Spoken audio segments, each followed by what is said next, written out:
The views and opinions expressed on the following program are those of the host and guests and do not necessarily reflect the policy or position of ONTV's management, staff, or board of directors. Tonight we got Alice Cooper, Motley Crue, Led Zeppelin, and The Who. We're gonna listen to some slow alternative music, followed by Oasis and Tina Marie.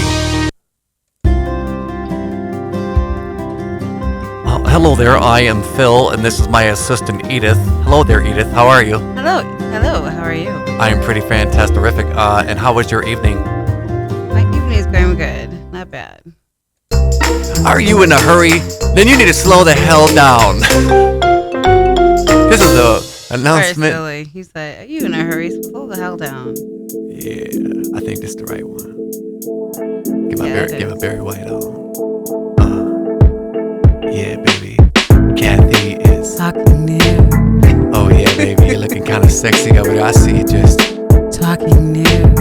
Damn, girl, you make me feel that way. I just wanna Talking new. Yeah, I just took a nice hot shower, but it's time for me to Talking new. Oh yeah, we could talk with clothes on, but I would rather be Talking new. You're not supposed to be laughing, you're supposed to be talking. Talking new.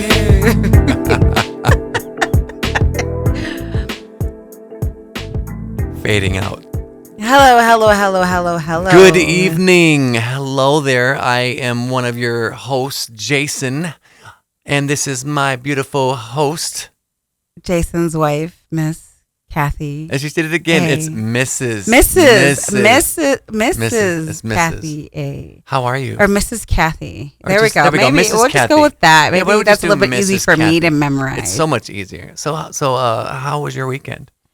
It was very eventful. Very busy. Yeah. I was busy at the salon on Friday, and then Saturday I had 2 parties back to back. This last 2 weekends have been like parties back to back, like going from one party to the next party. And this weekend I had a kids party.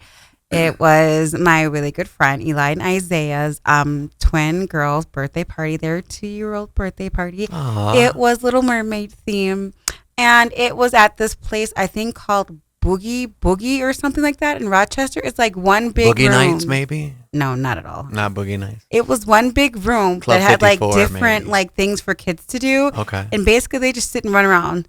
It's like different themes room. They had a Batman room. They had a kids dance room, a kids kitchen room, a kids with a little costume room where they could just dress up in little costumes, and they had a room with trampoline slides, and Yeah. it was one big space. And then like they had a side for the adults to be, and it had like nice little electric fireplace, some nice cushiony chairs, a bar, and it was really nice. And I just like seeing all the kids just run around. I mean, these kids are just running. I mean, running around. But I'm like, this is a great deal. All you have to do is bring your own decorations and your own food, and that's a party for 2 hours. I think it was 3 hours they had it. And then we went to another party after that. And that was my friend Rachel's. It was her birthday party. And that was in her beautiful backyard. It was really nice. Yes, it was. The bonfire was the shit. The food was really good. And I got to say, the alcoholic punch that she made was really good, yes, too. that was excellent. I had that about was 6 so cups. so yes, 6 cups. I did. I had 6 cups. I like that little sip you gave me because I didn't want Yeah. to drink because I had taken like Yeah. some THC. Well, I was edible, definitely so over I didn't there want to doing the 6 overdo it, cups. especially when I know I have to work out. I could have smoked. They were passing it around left and right like, hey. I was though. you I was wanna- partaking you wanna in the toke spirit on the of, Chiba? marijuana. Marijuana. Marijuana, yes. Yeah. They were asking me, do you want to toke on the Chiba? They're like, Oh my God, "Hey." who the fuck says that? I mean, I don't know. Cheech and Chong, maybe? I don't- Kishi Chung? Maybe. It's possible. Maybe possible. Good. Yeah. Okay. But I had a good weekend. I went and saw the new Transformer movie.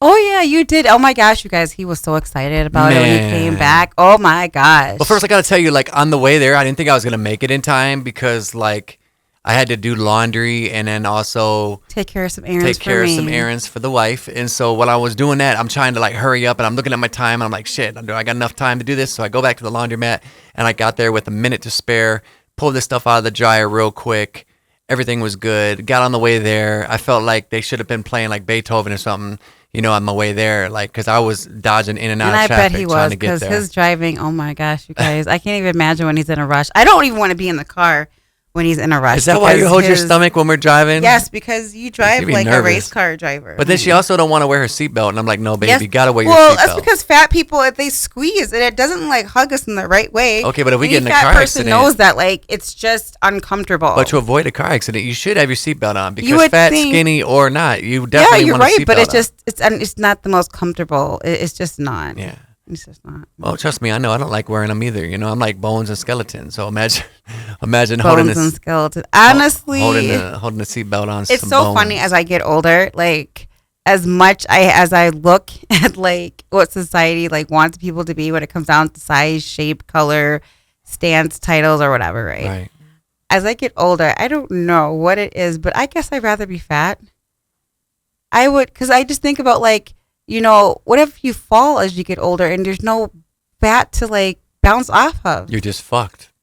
Because I do think about stuff like that. I mean, you People could wear elbow pads and knee pads everywhere you go. I mean, I guess you could because do that. I think about that shit because I'm like, a lot of my clients or people that I know of or things you hear on TV when senior citizens fall, they always fall and break a bone and break a hip. And Yeah. that's how like they really injure themselves. And I'm just like, I'd rather be fat. I would have some fat on my bones. So, speaking of bones, the Transformer movie was called Rise of the Beasts. It was about different animals and bones. Yeah. Really? Yeah, I mean, it wasn't really about bones, but I mean, they had. Just put that bones in Animals there. have bones, so They do. I'm guessing they have bones. I'm sure they're not like a spider where they have no bones, because spiders don't have bones, do they? No, they do not. That's Yeah. how they get into so many crevices of your house, and they're quick. There's no skeletal system. She to wants them. us to shut the window 24/7. Yeah, in the summertime, like where we live at, you guys, there's like nothing but spiders' nests outside of our windows. There is. So we have a And they're thing just called like- spider season they're where we just live like at because you chilling, have too. to keep the windows shut. Yep. Like in the wintertime and early spring and fall, you can have them open. But even with fall, you got to be careful because they're like looking for a warm place to go, and that's usually inside your house. So, like I said, there's only so many times a year that me and Jason can have the windows open in our house. So we use our air And they're conditioning really just chilling. quite a bit. We'll be watching TV and they'll just be chilling like, hey, what's going on? You can I know. You can like, open the window but anytime. they're still, they're still very cunning, sneaky creatures. So, Well, the movie was very good, I got to say. It was very good. I don't want to spoil it for anyone that hasn't seen it yet, but I do want to say Pete Davidson did a great job playing Mirage. What I like about it, what I can say about it, I'm sure a lot of people already know, I'm sure they Googled it if they're a nerd like I am, is at the beginning, it's an homage to the original 1980s Transformers. So keep that in mind. All the different original Transformers, a lot of them were in the original. That was actually on the movie. And Pete Davidson did Mirage. Of course, Optimus Prime was there. Megatron was not there. They had Unicron. That's all I'm going to tell you. But it was really, babe, it was really good. Like, when I went to the movies, I was extremely excited. I loved the movie. Went in there, got me a couple slushes, got me some chicken tenders, and I was good to go. I had a great time. I honestly, I give it a 5. just a 5. Maybe a 5+, but it was really good. Is that a 1 through 10 or a 1 through 5? 1 through 5. I'd get a 5. Oh, But if it that was- means you're telling me that it's excellent. But it was excellent. But I mean, but you don't really like Transformers or nothing like No, that. but I'm just saying that if it was like that wasn't a bad grade, you were saying it like it was a bad grade or something. No, it was a wasn't. great movie. Like, I enjoyed it. He thoroughly. enjoyed it quite a bit. Yes, I enjoyed it. Nothing wrong with that though. He said it was worth every penny of the $8 he spent. I did. It was He very. went to a matinee show. That's I a did. great deal, you guys. Like, please, you guys, keep these theaters open. Yes. Go to these matinee shows. Please Go to these support 'em. shows. And I don't care. Just go when it's cheap. If you can't afford it at nighttime, just go. We gotta keep the theaters open. We gotta. And look, here's the thing, guys. We gotta I keep get it. You some don't want to spend a nostalgia lot of money. going. I get it. You don't want to spend a lot of money. So that means you get your little snacks and your little baggie or whatever you're gonna or bring. eat before you go. Eat Just before eat you go. go. But then, patronage these movie theaters, because otherwise they're going to be like drive-ins and they're going to be gone. And we're going to wonder where the hell the movie theaters are. We're going to be watching movies on our wristwatch and shit, which we probably already are. Yeah, probably I see that one coming. That one's gonna come. They're probably already doing it. Like they got the iPhone watches and they're watching. Because I mean, they text and I everything. don't even understand that. But people say they can. It's easy to get a phone call or whatever. I just. It frustrates me not because there it's yet. just too damn small to be trying to type and look at a text message. My eyesight's not. But the at greatest least already. watches are coming back. They're just coming back in a different way. Remember when watches started to become obsolete when people didn't care about knowing I the love time watches. because all we do is carry around a little miniature computer called a cell phone. Yeah. You know. Well, Like, I never mean, thought that this would be like. But you know why they did that, right? Why they got Why? everybody hooked on cell phones. It's just my theory. I could be wrong. But if you know the TV show The Wire that I love on HBO, right? That came out about the drug scene and whatnot. Well, what it was is the police were trying to like track, you know, the dealers doing what they were doing on the block, right? And they couldn't do it off the payphones because they had to get a wire to do it. They have to get, you know, a tap to be able to do it. But they found out that they were using burner phones, which is a true story. A lot of dealers were using burner phones, and they could track those a lot easier once they put a wire on them. But payphones are hard to track. So they wanted everyone on social media on a phone so they can do what? Track you. You know, it's so funny. I do. I'm so It's serious. so a squirrel moment, but it goes what you were saying though. It It's the says, truth. I don't under you guys. You know, don't cancel me for this, but you know, I don't understand why selling drugs is illegal. I just don't. I hate to say that. You know, I don't get it because But it is a job. isn't sugar and candy and certain types of It's a food, drug. toothpaste, Nicotine's a drug. nicotine, yeah, let's say cigarettes, liquor. I mean, how is or antidepressants or even Advil, aspirin, Vicks 44, all these things are considered drugs, right? Right. So I don't understand why it's illegal to sell drugs. Because the government wants to make their money off of it. And that's a whole deeper subject. But it's the truth. They that's why they wanted to legalize it so they could regulate it and they could tax it. That's really all it was. It wasn't that they said, oh yeah, come and smoke all the fucking weed you want to smoke. Here you go. Here's a bowl of weed, smoke it, joints and also every they put single stuff day. in it, like they put They're different like- stuff in it than they do when I do. I believe that. And the reason I say that is because compared to when I first started indulging in THC, it was definitely stronger.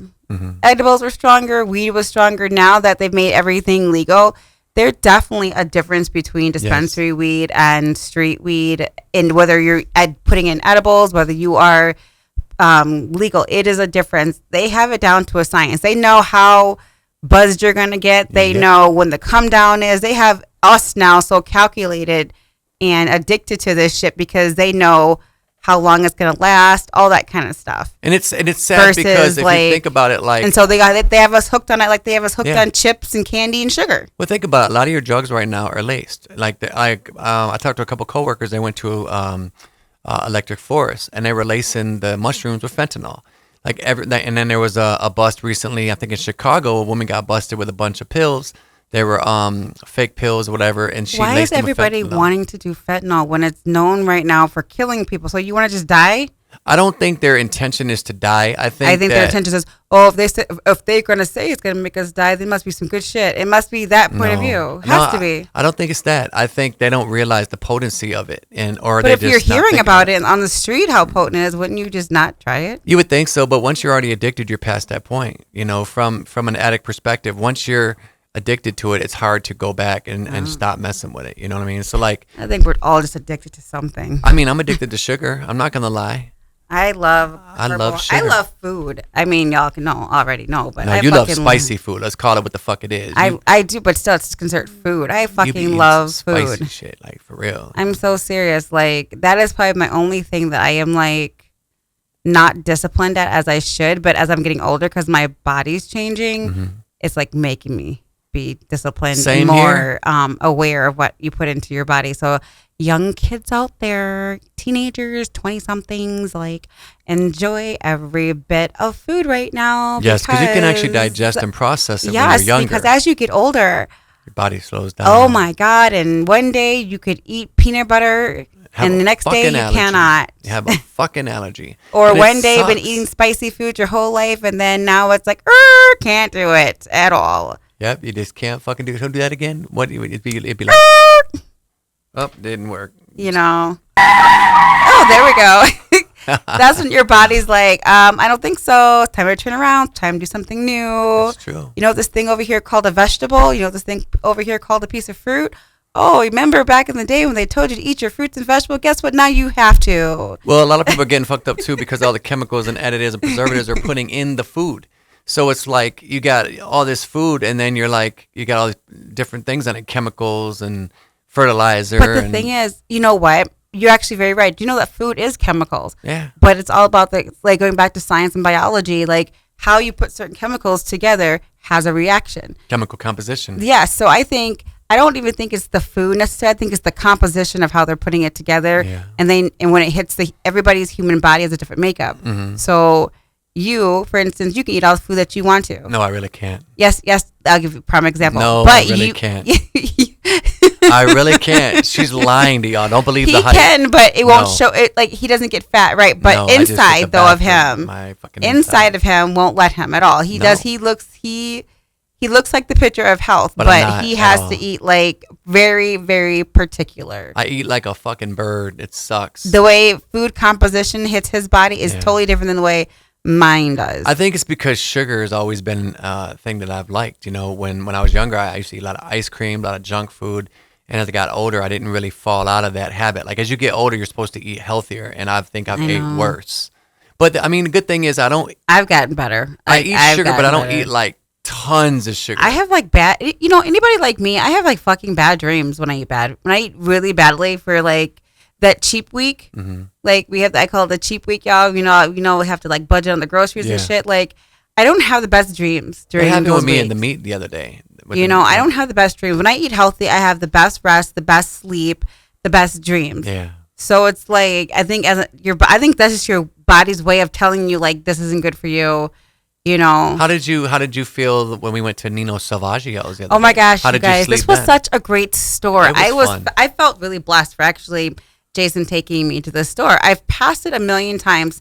I love specialty markets because things I eat now have to come from specialty markets. Mm-hmm. But I've always passed this place. It's even on the way to when I go see my trainer in Madison Heights on Royal Oak. Shout out to Lourdes and Be Limitless. And I've seen it on Woodward, and Jason brought me to the one on Telegraph, and it had so much beautiful ingredients of food.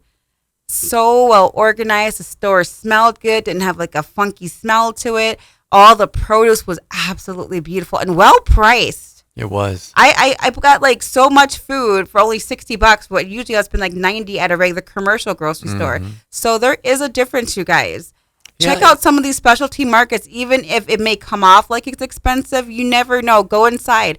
I admit the meat is pricey, but it's the best quality of meat. Yeah. But the produce, if you're looking for produce, fruit, dried fruit, stuff for your allergies, to specialty items that you can't find at a commercial grocery store, go to some of these specialty markets. What did it for me was when I was in the bathroom in the cafe section, and the bathroom attendant came in wiping the glass and wiping the window and was singing Rick James' Mary Jane. Really? And as you know, when we got married, we were dancing to Cold-Blooded Rick James out at Dodge Park. So it was a lot of fun that this guy enjoyed his job that much that he was in there singing Rick James. So like I shared that memory with him as I was washing my hands, and he started singing Cold-Blooded. That's how you know people love their job, when they're singing Rick James. That's true. Either that or he was high. I don't know, but That it could have been both. true. But I really like Nino's as well. They had a great selection of things, and they had a lot of local produce too. They had local salsa from Detroit. That is true. Like I said, the prices to me was worth every penny. Like I Yes. told Jason, by just looking at the produce, made me want to buy it. Like versus like sometimes I'll go to like Aldi or Meijer and like I fuss about buying something because I'm like, this does not look good enough for me to spend this kind of money on it. Yeah. But every piece of produce I went through yesterday was so beautiful. Like, it's Well, just so beautiful. you also had a topic that you wanted to talk about tonight. Let's delve into Oh that. yes, the topic. Actually, it's not the topic necessarily. It's more of like a special guest. Oh, You know, we had a guest plan for tonight, but We things did. fell through with that. So I decided to interview a very special guest. I need the applause, please. Applause. need the applause. All right, Yes. hold on. Let me. All right, you guys, let's welcome our guest. He's been doing music 20 years and up. Oh, Very funny, very charming, great writer, great lyricist, has had many albums in the underground rap music industry, you guys, and used to promote shows, do wedding photography, show photography for different rap venues, and been around Michigan quite a lot. And even started off as a driver. So who would have known, from a driver to literally going all over Michigan. Let's give it up, you guys, for UGA.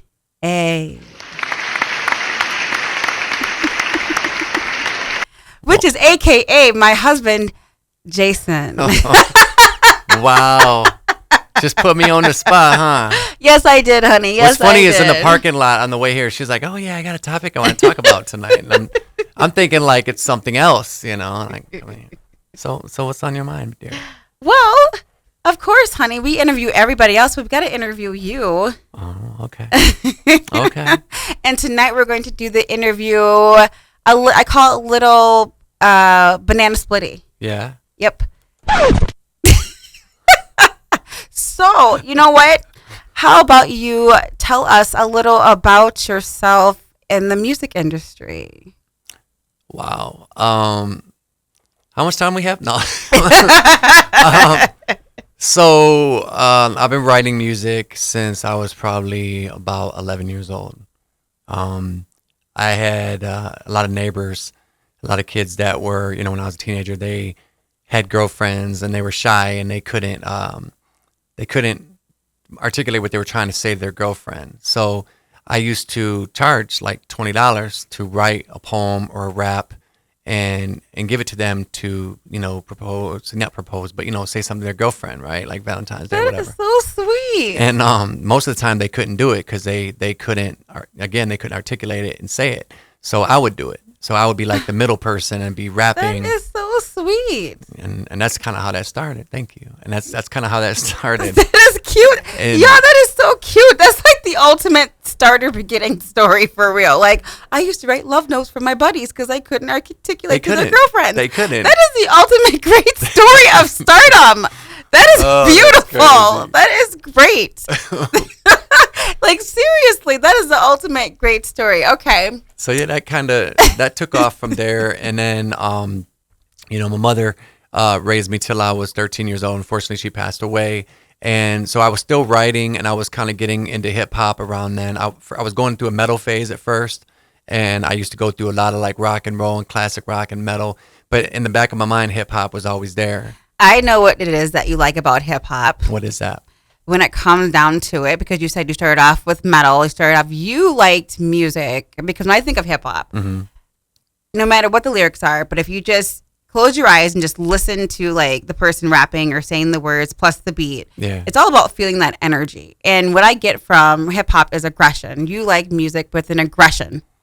Well, I wouldn't say. Yes, it is. It has like it's a subtle aggression. Like Maybe. it makes you feel hyped. When I saw you, watching MTV Raps, it gets you hype. When I see you with listening to rap music, it gets you hype, which is like an aggression. Aggression, people think is a bad word, but no, aggression means pressure. You like music with the pressure. Energy. You can feel it. I like that high energy. Yes, it is still considered pressure. That's all energy. So it's like you like the aggression of it. Yeah, maybe that you might be right because I like Limp Bizkit a lot because The who aggression. doesn't like that? It's just one of those days. You know what I mean? Like when he just came out in the guitar and the drum, and I mean, for me it was like, holy shit, who is this dude rapping? When it comes With metal. to hip hop music in your style of writing, Mm-hmm. do you consider what category do you consider your writing to be? It's a good question. So I like a lot of storytelling in my music because I grew up in that era. So like Slick Rick, EPMD, Rakim, Mobb Deep, Big Daddy Kane, Ice-T, Ice Cube. There was so many great storytellers, and I always gravitated towards realism. So even with KRS-One and BDP Boogie Down Productions, he always educated you, but he also entertained you, and that's what I like to do. Is mine is more about my life. So I tend to do different chapters of my life, but I also do stories about people that I know and I can relate. People can relate through those stories. Okay, I have a deep question to ask when it comes to go off that part B to that question. Okay. When you write your music, since you say it's about your life and storytelling, so and about the different chapters in your life. So through all the people that you ran across and all the stories that you know and things that you experienced, do you ever find that writing can be painful, or is it always like a safe release? Honestly, it really just depends on the topic and where I'm going in that direction, creative wise, because sometimes I'll do a song and it'll just come out of me and it's real energetic and, I'm feeling it and I got that vibe. And then there's sometimes where like I wrote a song called Remember about my grandparents passing away. And when I was working on one project, my grandfather was in and out the hospital and he was having bad health. And then I was working on the next project and my grandmother was having problems and then she passed away. So it was like when I did Remember, I originally wrote the verse talking about my mother's memory and when I was a kid and, the sun tea on the porch and clothes on the clothesline.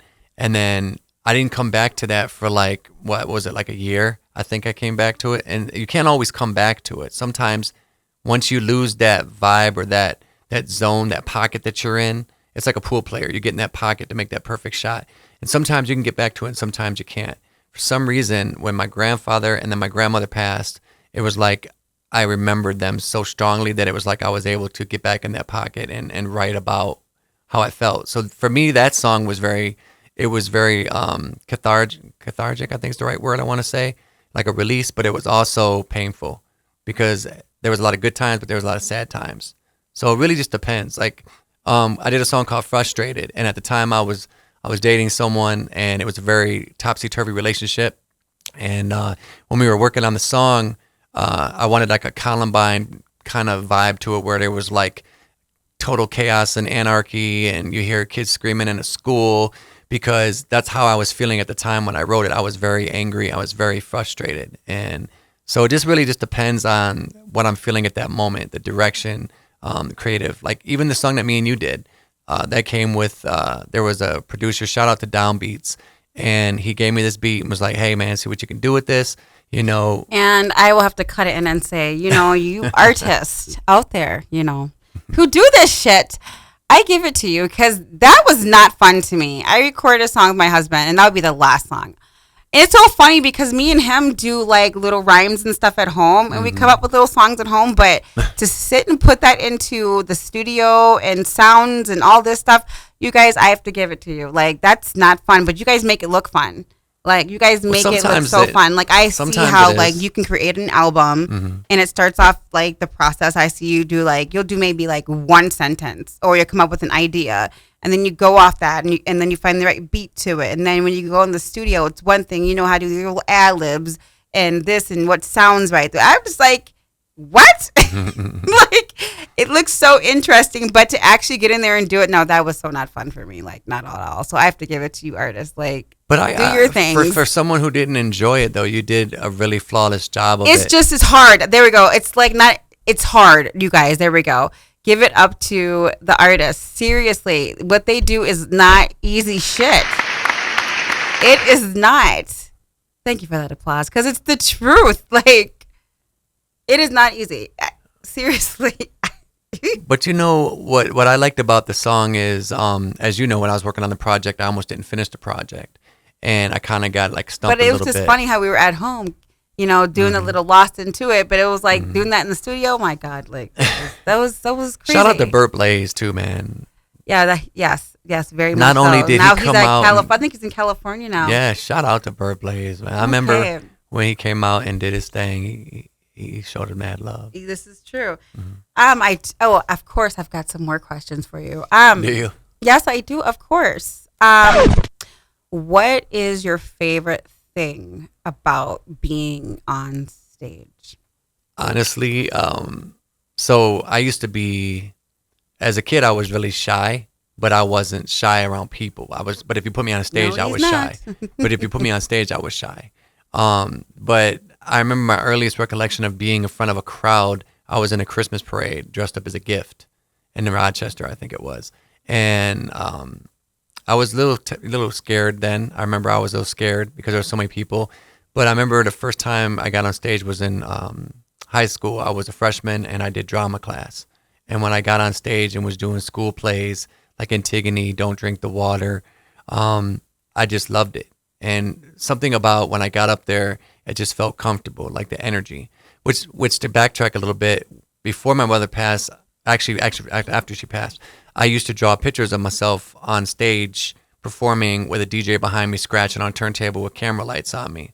And I never realized that that's what I was manifesting. I didn't realize it till many years later that that's what was going on. But to answer your question, the energy, when you get on the stage and you just feel like you're comfortable, the audience can feel your music, and it doesn't matter where I'm at. I could be karaoke and singing Baby Got Back with my friend Mark, that I used to sing karaoke with.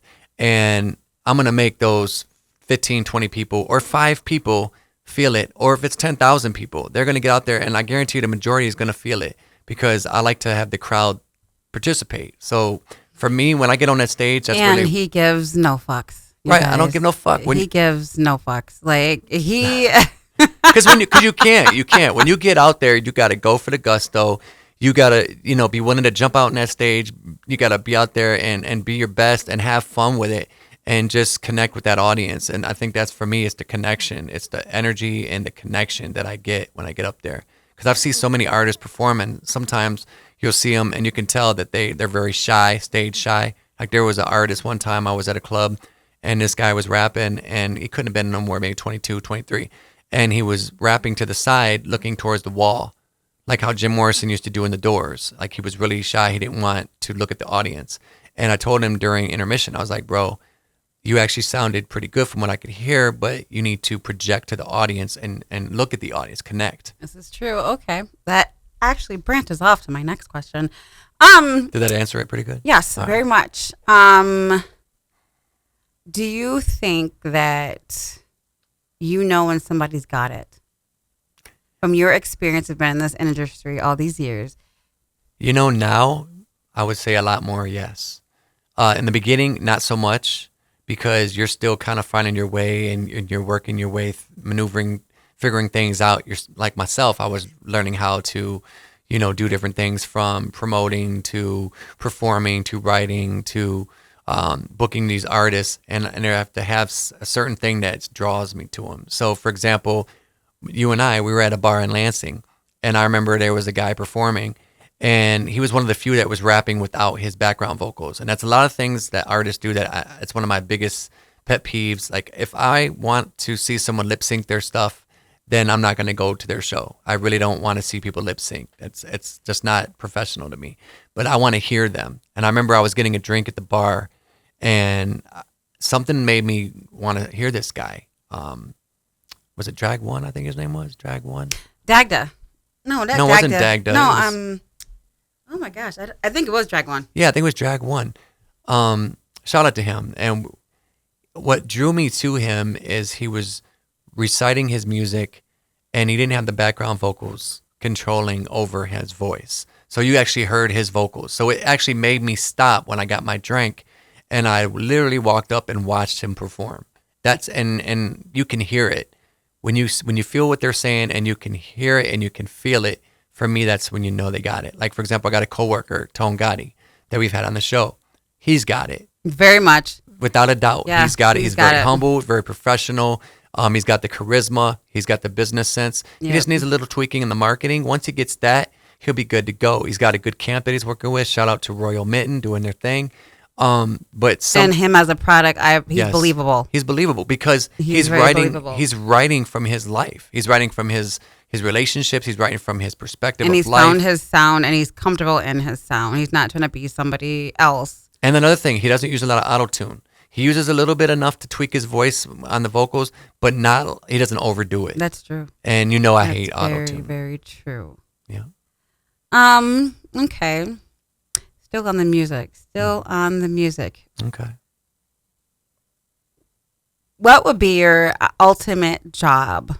My ultimate job. Yes, in the music industry. What would it be? If you could- Honestly, it used to be I liked promoting, but more so now than ever, I'd like to be more of an A&R.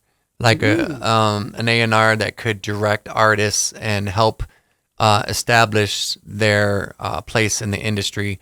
Because right now, there's a lot of artists right now, they just need that little extra push.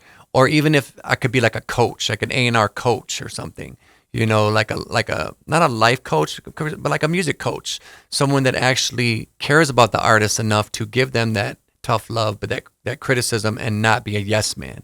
Because one thing I learned in the industry, there's a lot of yes men. People will tell you, your shit is phenomenal. It sounds great. Oh my God, that shit's dope. It's fresh. It's fucking stale as fuck. You're lip syncing to your shit. You're rapping off beat. You're not looking at the crowd. You don't have a good mix. All these things play a part in that. And you don't know how to write. And you don't know how to write. So you have to connect. You can't just write a song with a million cuss words in it, but you don't have no substance behind your shit. And sometimes I'll hear songs that are like that. Like every other word is motherfuck, fuck, motherfuck, buck, fuck. You know what I mean? Like, it's like, if you're gonna cuss because you're trying to emphasize a plot line in your song. Don't be like fuck, duck, buck, truck, chuck, uck, fuck, buck, motherfuck. Like, no, and stop with the A's. I mean, if you want to do A's every now and then, cool, but that's just me. I mean, I'm not, and again, I'm not trying to criticize. Please don't take that artist that way. It's just, when you do this is not a fad. This is not a trend. This is not a fashion. This is something, if you're really going to go all out, you got to really go for it. Because, and like Kathy said, zero fucks. You have to get out there. You have to have a thick skin, and you can't let anything distract you or get you off focus or off kilter or off your square. Because as soon as you do that, you've lost. So you got to have a thick skin for this shit. You got to have zero fucks. You got to be raw with what you say, but you got to be real and stand behind what you're going to do. This is true. I think the realness part comes down to, because that's going to be your foundation, because there's going to be tons that comes at you. Like, yeah, without a that's doubt. just life. Life's going to come with its good time. Life's going to come with its bad. And just like Jason was saying to me earlier, we're at the beach, that you've got to live, because regardless, good times and bad times are going to come. You can't be in fear, because at the end of the day, life just comes with its ups and downs. That's just what it is. And that's really what it is we go through life's and tribulations in different chapters, and we go through different seasons. So through the different seasons, okay, of you writing your different particular albums, which one do you, which chapter do you say from each album you've written do you like the most? Which chapter that you've written about that you like the most? So when I was working on Life Child's Underground affiliate, which is what UGA ended up being, because my buddy Gianni, that we've also had on the show, he used to call me just affiliate, and I used to go by Yaktown affiliate. Well, I decided to drop the Yaktown and put underground in front of it, because I felt like I've always been on the underground scene, always on below the radar when it comes to music. You know what I'm saying? Like the local scene. And when I did the Life Child's Underground affiliate, I was still kind of learning my way with the production. I did most of the production myself. I wrote all the lyrics. I did some of the mixing on there when I was working with Tyrone out of Logic Sounds. And then shout out to Tyrone too, wherever you are, buddy. And when I started working on another album, I kind of was going through a season at that moment. And at that time, I kind of like paused the album. And my boy Origix ended up putting a lot of the tracks out, along with some other unreleased stuff that was on other projects, basically. And he kind of kept that vibe going, kept the theme going. So then when I started working on Abandonment Issues, I was working on a totally different vibe. It was kind of like how Eminem was with his second or third album. It was like a cross between the Marshall Mathers and the Eminem Show. It was very lyrical, deep, but it was also sarcastic and funny. But then when I started working on Reality Check, which was my current project that I dropped during COVID, shout out to Mark Kemp. When we were putting that out, everything happened. Pandemic happened, the masks, everything. It was just like everything shut down. So I still wanted to press these CDs up. And honestly, I think my most cohesive, consistent project would have to be, honestly, I really liked Abandonment Issues, but I like Reality Check a lot more, because it's like the ups and downs in life and the balances in life. It's like it's all about choices. It's like when you were talking about that one night about choices. And so you have the life and death on everything that you do. So like on one side, you have the white picket fence, you get married, you got a good job, you got, everything going your way. On this side, you might lose your sense of religion. You might get addicted to drugs, might get in a car accident, lose your license. You might get locked up. You might lose your sanity. You might lose your fucking life. So it's like those are the results of the choices in life that people make. And it's really just a matter of where you're going to go. And, That's very true. I like that. I like that answer a lot. I really, really do. and a quick thing, reality check was really about shit or get off the pot.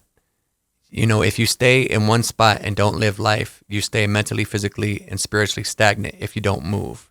The only way to move is to move. And people say that's easier said than done. But no, to move. If you want to move, you have to make that step to move. Otherwise, you're just talking about making the move. You're contemplating making the move. But you got to actually fucking move to make And that's that the hardest part. I think that's the hardest part. Do you think these days, when it comes down to new artists, that they don't have that particular mentality of wanting to make the moves to do what they have to do to really, really make it, or they just want it to be handed to them because of social media? Oh, that's a great question. I believe it's a little bit of both. So social media has got people to where they're more lazy now, that they're more comfortable in being lazy, that they don't have to do much. You can just get on TikTok or Instagram or Snapchat or whatever, you know what I mean? Or start your own website. And you can do a viral video on YouTube and go big. I mean, look at that girl, I forget her name, but she was on Dr. Phil? No, she was on Family Feud. No, she was on Dr. Phil too. That other one, but whatever her name was. But I forget her name. But bottom line is, you can use the social media to your advantage. But here's the downfall: if you don't know the grassroots approach, if you don't put in the actual hard work and actually grind and hustle and learn every aspect of things, from whether it's production to mixing to editing to promoting to photography to videography to networking. You have to know all these different facets if you want to make it as an artist. And a lot of these artists, some of them don't have that. They might have great marketing skills, but they can't talk to an audience or they can't call a CEO. And this is why it's important to have a team. I call it your extensions of you, your circle. You do. Because your circle is going to be able to do the things that you may not be able to do. Yeah, and you have to be very picky on who your circle is. Yes. Because when you're building a team, there's no I in team. So you can't put someone in your team and that isn't going to work as hard or harder than you. You want someone, or you as the artist have to remember that you are nothing without your team. They're Yes. the people that make you. Like Yes. we were watching that, quick scroll moment. We were watching that movie Idol. And the Oh, girl yeah, doesn't yeah. remember how the girl's circle that she had around her was just talking behind her back. Yeah, and they were just lying to her and saying to everything her was face. fine. And but these you- are like the people who make her as a product, and they're just lying to her face, So because that's what they get paid to do. They Yes. get paid to snowball the artists and keep them in the dark about things. I mean, look at Britney Spears when she had the quote unquote mental breakdown, but really it wasn't that. She just was dealing with a lot of personal shit. And anyone, think about it, when you're selling millions and millions of albums and you're going on tour constantly, since you were a child. that would drive anyone fucking crazy after a period of time. I mean, I wouldn't even say crazy. It would just Burn out. fatigue. It would just be burnt. Burn out. Exactly, burnt out. She was really burnt out. She was tired. She got sick of feeling like just a product, and that's what these labels make you, is they make you a product. So a lot of these artists, they're all about it because they don't realize the long haul, what they're going to have to do. They don't realize that they literally sell their soul. They don't realize when they get on the label that they owe. They sacrifice one thing for another thing and don't even realize that. And they owe everything. Yep. So it's like when a record deal, a lot of these artists don't know, but it's really just a loan. They're like loan sharks. They say, okay, we're going to give you a $10 million record deal, which is unheard of. You probably won't get that. You might get $1 million record deal, but you're going to do a $200,000 music video. You're going to have a $250,000 to a $300,000 producer. You're going to have Yeah. All that you're paying $100,000 in for. marketing, and you're paying for that. If you don't sell shit, guess what? You owe the company. And and you don't even own your masters or anything. I mean- Okay. Sorry, I had to swing it back No, onto you're this good. question before I lose my question that I have in my head. No, you're good. Have you ever, out of the 20 or more years you've been in the industry, have you ever been propositioned for a particular music deal? I have. So I was on a show called Who Wants to Be a Star. Shout out to DJ Taxi, wherever you are, and Natasha Graham. So I had heard about this show called Who Wants to Be a Star. And I think Natasha was the one that told me about it. She used to work at a shoe store. And I remember there was this thing saying, hey, if you want to be on this show, local cable channel, whatever. I didn't even know that's what it was, but they're like, if you want to be on this show, you could perform 1 or 2 songs. It's $150, blah, blah, blah. So I reached out to Natasha about it. We were talking about it, and we went in on it together. And we did a song called In My Life, and I think we did another song, Revelation. I think we did Revelation and In My Life. And they liked it so much, they brought us back again. And little did I know that they were broadcasting the same performance that we were doing for like over a month. And apparently there was a label from 7 Mile Records that wanted to sign me. Willie Lewis, I think his name was. And at the time, I was in my mid-20s. And basically, we got to Fishbones in Detroit at Greektown. And I remember the guy had a business suit on and everything and a tie. And I had this legal pad with all the different things that I wanted in the label. Like I wanted my own cordless mic. I wanted the rights to my masters. I mean, I had like this nice little list of things that I wanted. Even then, I knew. I think I was like probably 25, 26 maybe. Somewhere in that area, 24 to 26. So you knew how to write out stuff. Yeah, okay. I knew what I wanted. And when we had the meeting, I remember we were sitting down at the table, and Willie was like, so I think what I want to do is I want to sign you to my record deal, sign you to a record, to my label, 7 Mile Records, and I want to put your album out. We're going to go out to California, and we're going to fly you out there, and you're going to work with some songwriters. And I stopped him, and I was like, well, did you listen to the album I gave you, the demo, which was Life Child's Underground Affiliate? And he was like, yeah, I listened to it, but I think we can go in some other directions, and we can, with my writers, my team, I can help you, do what we need to do to achieve the success you're looking for. But at the time, when you're in your mid-20s, and this was the first time I actually met with a guy at the record, company, I was like, well, you didn't really listen to the album then. Like, did you listen to what I was saying? Like, I got writing skills. And I think I was just kind of cocky with it. And I wasn't trying to come off as that way, but I didn't want someone telling me how to be. It's just like when I had another opportunity after that. There was a guy that named Mike, and he knew Alley Life, and he knew Marshall Mathers and whatnot. Everyone knows who that is, Eminem. And he wanted to put me on a deal as well, but he wanted me to produce for Alley Life. He wanted me to produce for all his different artists that he was working with and put me on the back burner. And he wanted me to rap like Too Short. And as you know, Too Short raps about pimping hoes, bitches, and sex and pussy, right? You know what I mean? Like, that's what he raps about. And some street shit too, but it's mostly sex. It's like Two Live Crew rap all the way through. And I was like, well, what if this album don't sell? He's like, well, you could do the next album, whatever you want. I was like, well, but what if this album don't sell? And they don't care about the next one. I don't want to do like a Vanilla Ice thing. No, not to diss Vanilla Ice, but a lot of people know what happened with him. He came out with the commercial album. He kind of disappeared for a while. And he kind of went more into the rock and roll, started doing more like the reality shows. I didn't want to fade away like that. I didn't want to do something where people looked at me like a one-hit wonder. And so me and Mike severed ties. And then with Willie, it was just more of, I didn't feel, something was telling me not to sign with this guy. I remember he was talking about Suge Knight. And Suge Knight had a real negative experience with Tupac, as a lot of people know, right? So he was like, yeah, I'm going to have you connect with my friends. And we got some connection with Suge Knight. And we're going to California and had these songwriters. I'd never been to California, never been to the West Coast. I could have easily said, yeah, let's fucking go. But something told me not to. When he mentioned Suge Knight, and then he also mentioned that, that he listened to my album, but he thinks that we could do something different. It was like he really probably didn't listen to it like that. And maybe he did. Maybe he saw me as a different product.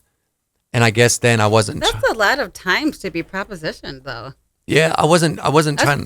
That's 3 times. That's true. A lot. I didn't know that it was that many. Wow. Well, I also was supposed to be, so I don't know if you knew this, but the same time Eminem got, shout out to Lisa 96.3. Back in the day in 96.3, she used to be the head DJ down there with Bo the Jammer, Michael J. Fox and all them. And the dude that you like that's on Fox 2, he was actually one of the DJs on 96.3. I forget his name. Jay Towers. Oh. So it was I believe it was Jay Towers. It was Lisa, Bo the Jammer, and Michael J. Fox. And then they went to DRQ, and then DRQ folded up. So they used to have a thing called open mic, and it was on Saturday nights. And you used to basically call in on the air, and you'd come in the studio, and you'd be able to freestyle on the air. My buddy, Chris Brown, out in Grand Rapids, when I was in East Kentwood, we actually were booked to do open mic that night, Friday night open mic. We didn't get to make it, unfortunately, because traveling arrangements just couldn't make it happen. But scheduling arrangements. And I sometimes wish that, damn, what would have happened if we did that? Because we were literally booked the same night that Eminem was booked. Who would have thought? Who Yeah. knows? Who'd have thought? Who knows? That's You never very know. true. I mean, because look at Big Sean. Big Sean got his record deal in JLB. He stopped You know what, Kanye that's West true. in the hallway and started rapping to him. And Kanye was kind of like trying to brush him off at first. But then Big Sean was like, how I would be, like taking no for an answer. Like he wasn't taking no for an answer. And he stopped him in his tracks and rapped for him. Okay. Mm-hmm. All right. Let's. What is your ultimate? And you have to choose only one. There is no other choices. Oh, I know what you're gonna ask. Who is your favorite music artist? Ooh. Oh. Okay. Only one. Only one. There Damn. is no other choices. There is no other choices. Damn. Fine. We'll go with genre to make it easier. Could I do like top 5? Nope. So just one. Nope. Just one out of Just each category. One out of each category. Rap. So for rap, the one that stood out the most to me, damn, I'm gonna get a lot of criticism for this, but really it was LL. LL. Wow. It was LL. I mean Run DMC too, but it was really LL. It was really LL. Really? When I saw that video Bad, and I saw the video concept, and his girl got kidnapped, and he was like chasing her and trying to find her. It was like a whole story. And then I he's just know. rapping on the table, and he just jumps off the table, and he's got the red outfit on, the red Kangol, the gold chain, the sneakers. He's got the red sweatsuit, and he just jumps off the stage and just, no rapper can rap quiet like I can. You know what I mean? Like I was like, holy shit! Like who is this? Okay. We'll go with. Ooh, I'll shake things up. Pop. What? Pop. My favorite pops. Mm-hmm. Ooh. I mean, you already know I like Prince, but like if I was to say who my favorite was, damn, that's a good question. It's like we don't even have the Jeopardy theme on here either. It's just like we have. I gotta think for a second. Do, do, do, do, do, do, do, do, do. Michael Jackson. Okay, good answer. That's a great answer. I would have to say Michael Jackson because I remember when I was a kid and I had the VHS, the making of Michael Jackson that John Landis did. My mom got it for me for Christmas. It was on VHS and it was like 20 minutes long. It had the making of Thriller, and I was probably like 10 or 11. Okay, yeah, rock. Rock, favorite rock band of all time. If we're going with classic rock, can I do 2 different rock? Classic rock and today rock that I might like. Okay. All right, so or even classic rock. So growing up, obviously Journey, fucking love Journey. They had so many great songs. But like today rock and roll, Motley Crue, like even then classic rock, but it was more like classic metal. Motley Crue. Mine would be Lenny Kravitz. Lenny's dope. Lenny Kravitz for me. All right. R&B maybe would be I was about to say, what's R&B? R&B. Honestly, Rick James. Pop okay. R&B, Rick James. Okay, I'll give you that one. I'll definitely give you that one. Okay. And if I was to say industrial, Gary Newman and I Nine knew Inch Nails all day. Okay. We are going to do, let's see. All right. What a lightning Flash round. time. Yeah. Flash time or lightning round. All right. Are we ready? Yes. All righty. This round consists of some questions. And you have to answer them with the first thing that comes to your mind. Okay. Favorite toothpaste? Coconut oil. Oh, nice answer. That's what we use at home. It is. Oh, right. And it is the best thing ever. Okay. Favorite food?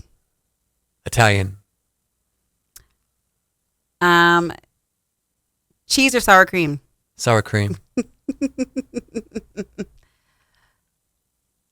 Ooh. You're really thinking like these Ice are not cream? ice cream. Favorite ice cream? Yes. The non-dairy one that has the peanut butter and the chocolate that I like that always tears my system up. Tupac or Biggie? Damn. Tupac for realism and Biggie for lyricism. They both had their own. That's not an answer, but you know, that's not I can't really choose between the two. That's a hard one to choose. And I'm not the only one that probably feels that way. I mean, because, you know, Biggie was strong lyrically, so was Pac, but Pac was more raw and real, and Biggie was more... So you got to pick one. Pick one, pick one, pick one. Fuck, Tupac. Okay. Favorite movie? Blues Brothers. Oh, my God. Okay. What? I know you love that movie. Dan Aykroyd. Shit, but the thing is, a lot of people don't know why I like that movie, and just a real quick thing about it is because I grew up watching the first 5 years. I've been pretty much been watching Saturday Night Live since I was a kid, and it premiered around the time I was born. So I've been watching it ever since I was a kid. So the first 5 years was the best. You had Garrett Morris, you had Jane Curtin, you had Lorraine Newman, Chevy Chase, Dan Aykroyd, and John Belushi. So, I mean, you had the best of the best. Okay. All right. Cinnamon Toast Crunch or Fruit Loops? When I was a kid, it was Fruit Loops. Older, it's Cinnamon Toast Crunch, but I would say Fruit Loops. Okay. Doritos or Cheetos? I used to eat more Cheetos than Doritos. Doritos always get stuck in my teeth. I used to fucking hate that shit. You see me, I'll be over in the corner with like 20 fucking toothpicks I'll be breaking toothpicks trying to get that shit out of my teeth. Night Fuck or Doritos. day? Are you a night or day? I would say I'm a night person. All right. Last but not least, let's see. This would be a good one, but nah. Whatever your mind is, say it. I'm fat or skinny. Fat. I like big butts and I cannot lie. I don't want to date an anorexic chick with no ass. Like, you could have all tits but no ass, that ain't gonna work for me. Hamburgers or hot dogs? Hamburgers. I can't fuck with hot dogs anymore. Okay. Because when you're a kid, they're like, oh yeah, eat hot dogs. They're great for you. And you get older, it's like, don't fucking eat them. It'll kill you. Plus, you find out what's in them. You're like, no. I don't Okay, think so. porterhouse steak or filet mignon? Porterhouse. You like filet. I'm more like I do. porterhouse. I do. All right, you guys. And that concludes the interview of Mr. UGA, a.k.a. my husband, Jason. Tell us where to find you on social media. Honestly, Instagram, Voorhees187, and that's pretty much it. Like, All righty. yeah, that's Anything else you want to tell the audience before we get out of here tonight? If you're an artist, if you're a poet, business owner, musician, singer, dancer, if you have an idea for us to do on the show, feel free to hit up Kathy on her social media, which is Kathy Bravo Cuts, all one word. KATHYBRAVOCUTS. And also, you can go to UGA number 2 raw number 4 life at Gmail and email me if you want to be a guest. Maybe get some links to your music or whatever you do. And we definitely keep that in mind because we're looking for some fresh guests to be a part of this show. It's called Talking Nude because honestly, we give zero fucks what people think, and we hope you enjoy it. And if you don't, zero fucks. Like, no, I mean, no disrespect, but I mean that's just the best way to say it. That's actually intended for a little bit of disrespect because obviously yes, it's disrespectful if you're disrespectful. Yeah, like we do not reward disrespect with respect. We don't do that here. Exactly, and it's good vibes only. So if you have toxicity or negative shit to say, just save the pajama for your mama. Yeah, pretty much it, or your daddy, or brother or sister. Just don't bring it here. Stay over there. Stay over there. Stay way the fuck over there. All right. People always want to know what like 6 feet is with social distancing. Stay way the fuck over there. Thank you so much, you guys, for tuning in to another great episode of Talking Nude. Oh yeah. Oh yeah. Oh yeah. Oh yeah. I see my girl and she's I'm talking nude. I see my girl Kathy and she's talking nude. Yeah. She's got the shower. Yeah. And she's just talking nude. Shaking that ass. While talking nude. See y'all next week, everybody. Bye-bye. Actually, not next week. The week after, because it'll be a holiday Yeah. thing. Bye. Talking Nude. Or is it next week? I don't know. Guess you gotta tune in to find out. I'm talking nude. Talking